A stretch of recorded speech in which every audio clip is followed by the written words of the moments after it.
يهده الله فلا مضل له ومن يضلل فلا هادي له وأشهد أن لا إله إلا الله وحده لا شريك له وأشهد أن محمدا عبده ورسوله أما بعد فإن خير الحديث كتاب الله وخير الهدي هدي محمد صلى الله عليه وسلم وشر الأمور محدثاتها وكل محدثة بدعة وكل بدعة ضلالة وكل ضلالة في النار.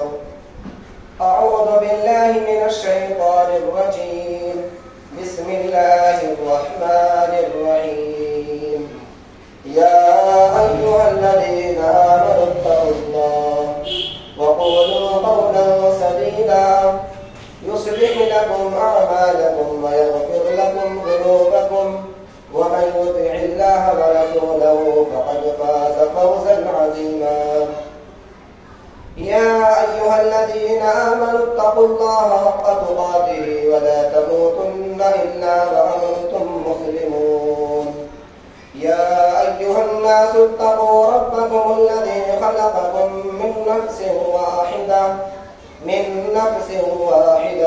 وخلق منها زوجها وبث منهما رجالا كثيرا ونساء واتقوا الله الذي تساءلون به والأرحام إن الله كان عليكم رقيبا. وقال الله تعالى في موضع آخر فالآن باشروهن وابتغوا ما كتب الله لكم وكلوا واشربوا. وقال النبي صلى الله عليه وسلم من لم يجمع الصيام قبل الفجر فلا صيام له. صحیح ابو داؤد. محترم سامعین کرام، سب سے پہلے تمام قسم کی تعریفات توصیفات کی بڑائی اللہ رب العالمین کے لیے سزاوار ہے، جس نے ہمیں مسلمان بنایا اور مسلمانوں کے گھروں میں ہماری پرورش ہوئی۔ اللہ رب العالمین کا بہت بڑا احسان و کرم ہے جس نے ہمیں صراط مستقیم کو دلایا، ورنہ آپ دیکھیں گے کہ بہت سارے لوگ کہ اللہ رب العالمین کو چھوڑ کر کے دوسروں کے پاس جاتے ہیں اور ان سے مرادیں مانگتے ہیں۔ اللہ رب العالمین کا بہت بڑا احسان و کرم ہے جس نے ہمیں صراط مستقیم پہ چلایا۔ وہ اللہ رب العالمین جو سمیع ہے، بصیر ہے، عزیز ہے، قدیر ہے، غفور رحیم ہے۔ اللہ رب العالمین کی جتنی تعریف کی جائے اتنی ہی کم ہے۔ میں صرف اور صرف اتنا کہہ سکتا ہوں کہ الحمدللہ حمدا کثیرا طیبا مبارکا فیہ۔ اللہ رب العالمین کی حمد و ثنا کے بعد لاکھوں کروڑوں درود و سلام نازل ہو تمام کے تمام انبیاء کرام پر، خصوصاً بالخصوص آخر نبی خاتم النبیین جناب محمد رسول اللہ صلی اللہ علیہ وسلم پر۔ سامعین کرام، یہ بات ہم جانتے ہیں کہ رمضان کا مبارک مہینہ چل رہا ہے اور اس مبارک مہینے کی برکت ہم اور آپ حاصل کر رہے ہیں،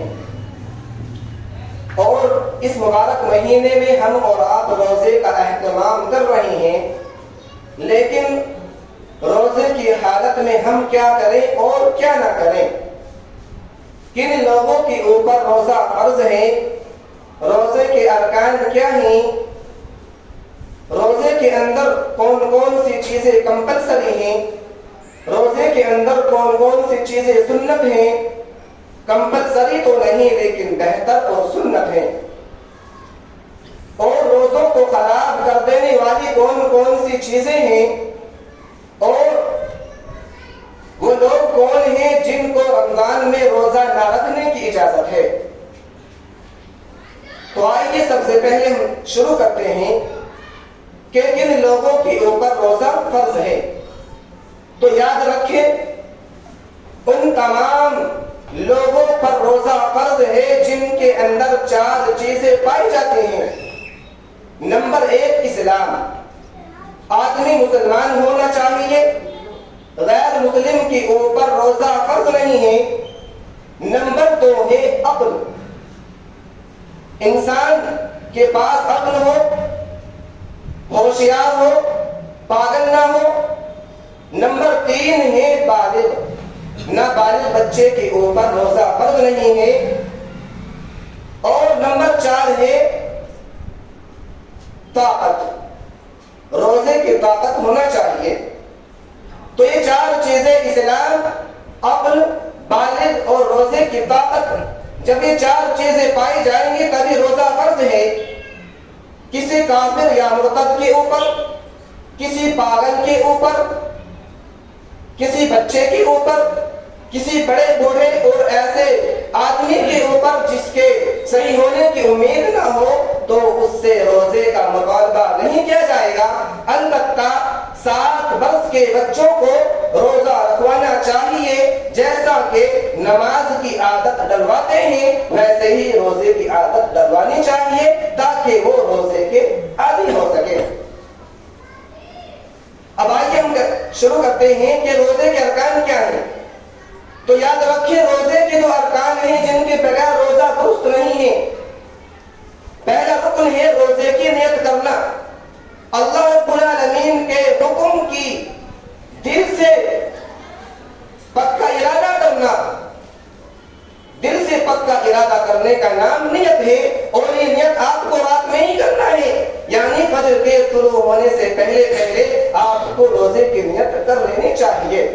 جیسا کہ اللہ کے نبی صلی اللہ علیہ وسلم نے فرمایا من لم یجمع الصیام قبل الفجر فلا صیام له، ابو داؤد کی حدیث نمبر 2454۔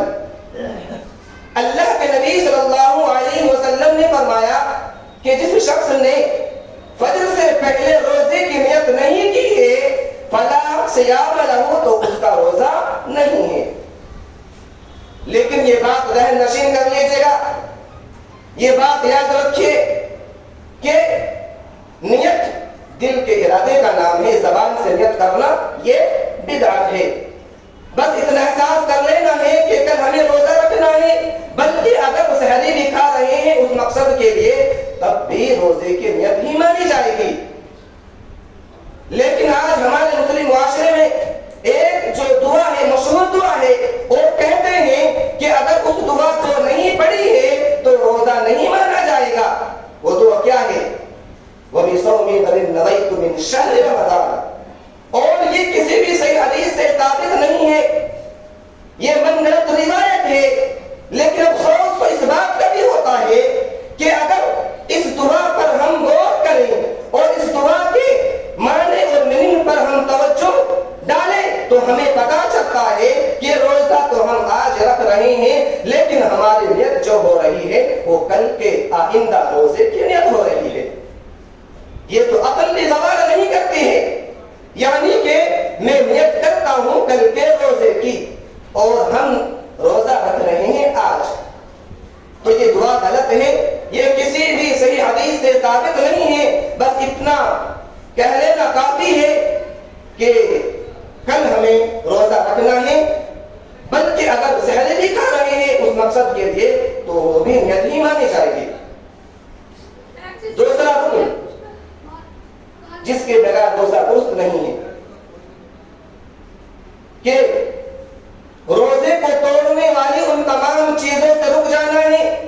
کب سے کب تک؟ طلوع فجر سے لے کر کے غروب، سورج کے غروب ہو جانے تک آپ کو ان تمام چیزوں سے رک جانا ہے۔ تو ان تمام چیزوں سے وہ چیزیں کون کون سی ہیں جس سے ہمارا روزہ ختم ہو سکتا ہے، خراب ہو سکتا ہے، فاسد ہو سکتا ہے؟ تو آئیے سب سے پہلے ہم دیکھتے ہیں کہ جان بوجھ کر کھانا اور پینا یا اس کے ہم مانا کھا پی تو ڈائریکٹ نہیں رہی ہے، لیکن بدن کو غذا پہنچ رہی ہے، تو جان بوجھ کر کھانا اور پینا اس سے روزہ فاسد ہو جاتا ہے، ختم ہو جاتا ہے۔ وہ چاہے قصدن ہو یا جان بوجھ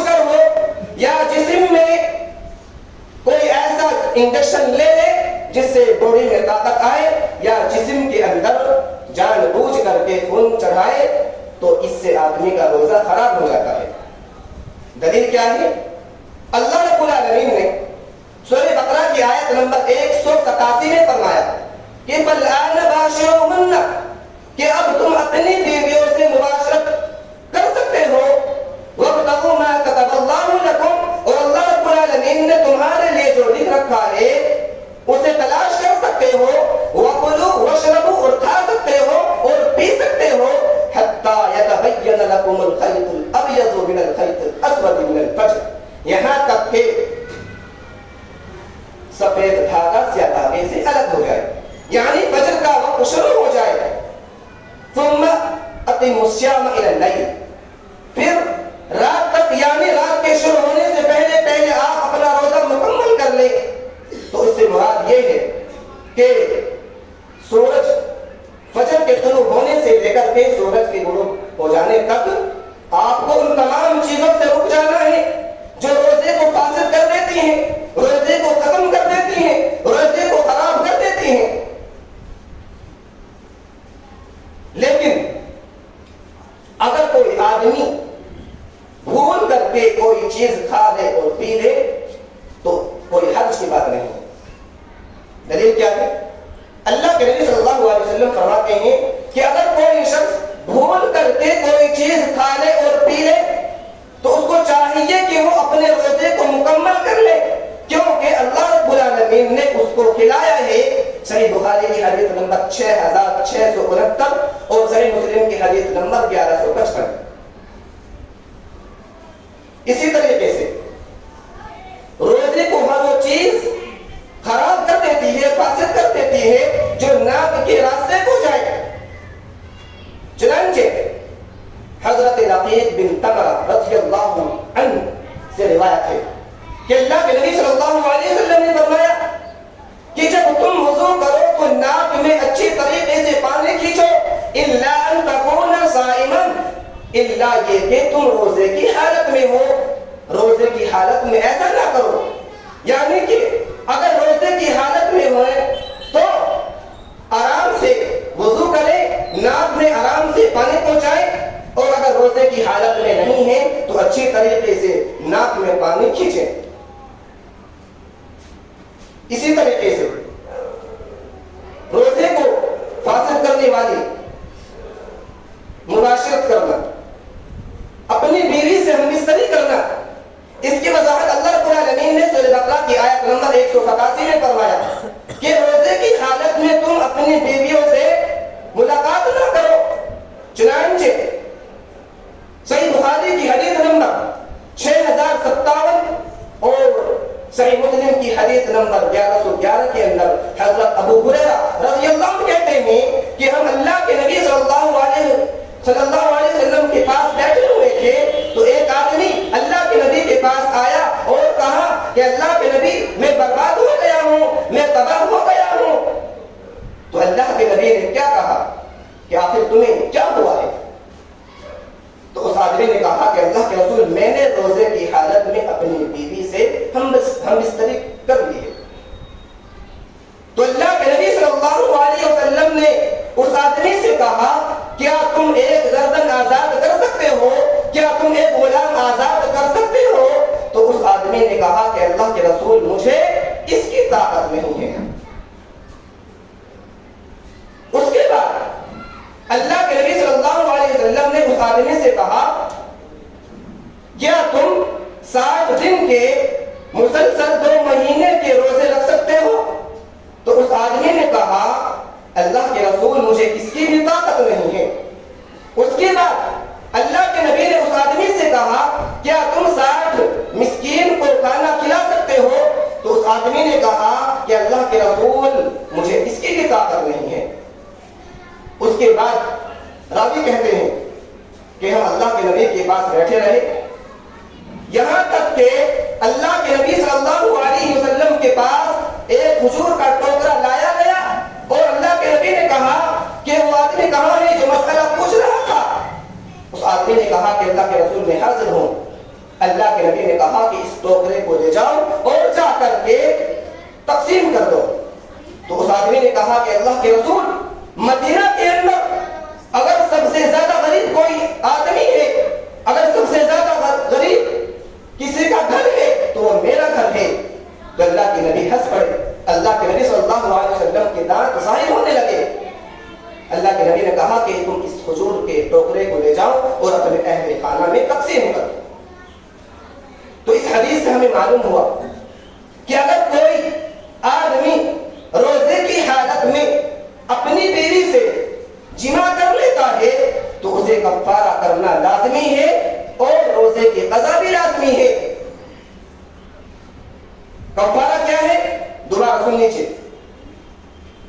پہلا، ایک آدمی کو ایک غلام آزاد کرنا ہے۔ اگر اس کی طاقت نہیں رکھتے ہیں تو مسلسل پے در پے 60 دن کے 2 مہینے کے روزے رکھنے ہیں۔ اگر اس کی بھی طاقت نہیں رکھتے ہیں تو 60 مسکین کو کھانا کھلانا لازمی ہے۔ تو یہ ہو گئی روزے کو توڑنے والی چیزیں۔ اب روزے کی سنت کیا ہے؟ تو یاد رکھیے، روزے کی سب سے پہلی جو سنت ہے وہ ہے سحری کھانا۔ حضرت انس بن مالک رضی اللہ عنہ کہتے ہیں، تسحروا فإن السحور برکۃ۔ صحیح بخاری حدیث نمبر 1993، صحیح مسلم حدیث نمبر 1095۔ انس بن مالک رضی اللہ عنہ کہتے ہیں کہ اللہ کے نبی صلی اللہ علیہ وسلم نے فرمایا کہ سحری کھایا کرو کیونکہ سحری کھانے میں برکت ہے۔ سحری کھانے سے بہت سارے فائدے ہیں۔ ایک فائدہ یہ ہے کہ نبی کی اتباع ہوتی ہے، اہل کتاب کی مخالفت ہوتی ہے اور اس کے ذریعے سے عبادت میں طاقت حاصل ہوتی ہے۔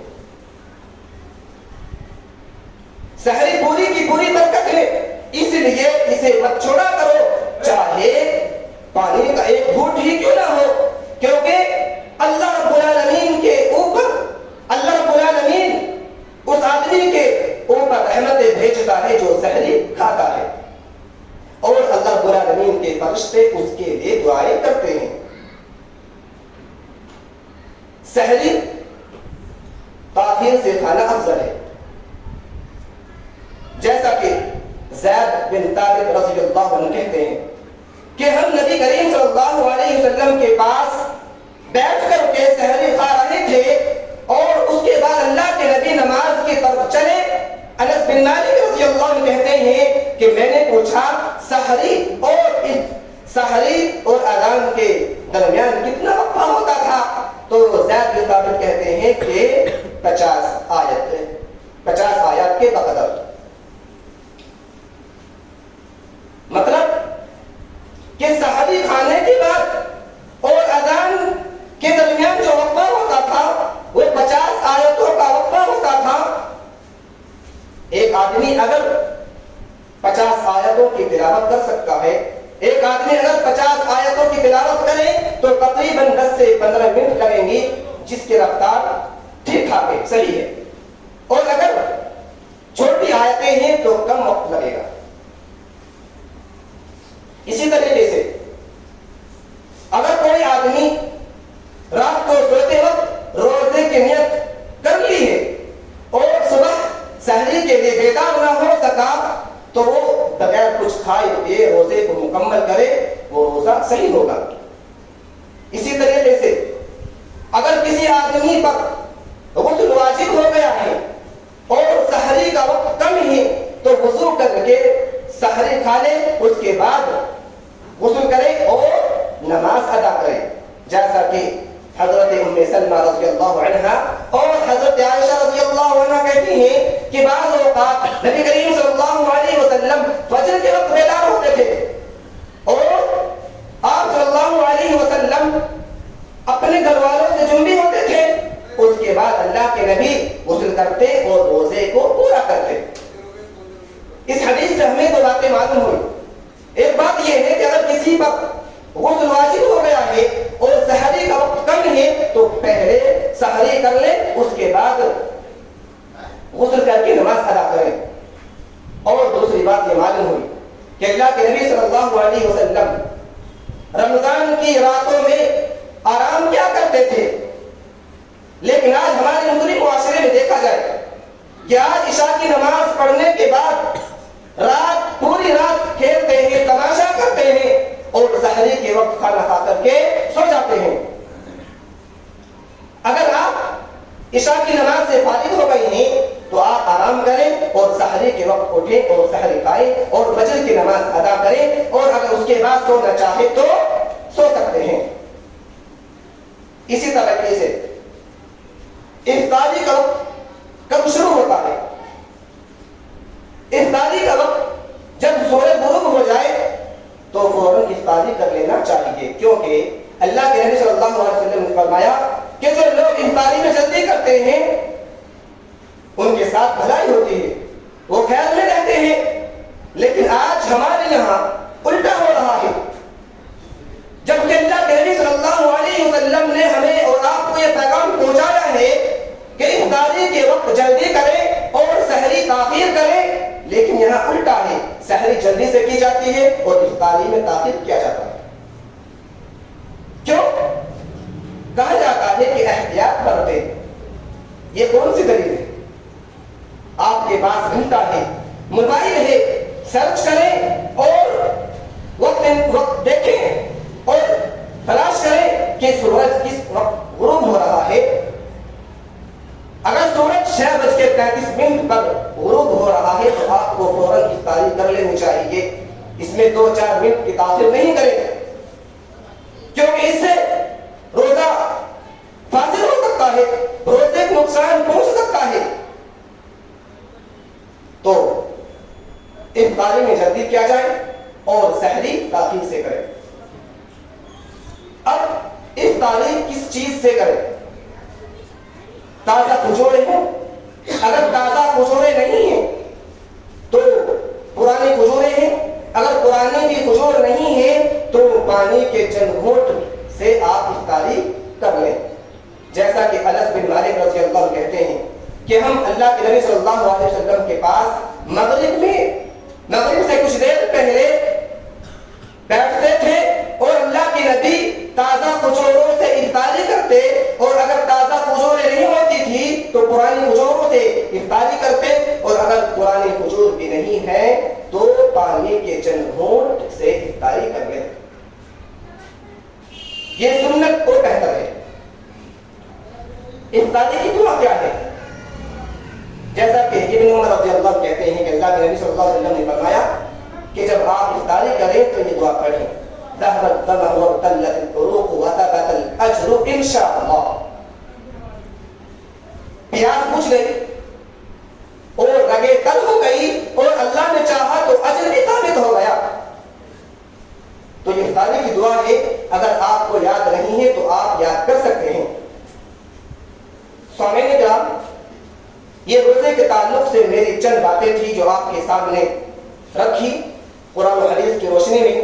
اب آئیے ہم اللہ رب العالمین سے دعا کرتے ہیں کہ رب العالمین ہم تمام مسلمانوں کو کہنے اور سننے سے زیادہ عمل کرنے کی توفیق عطا فرمائے۔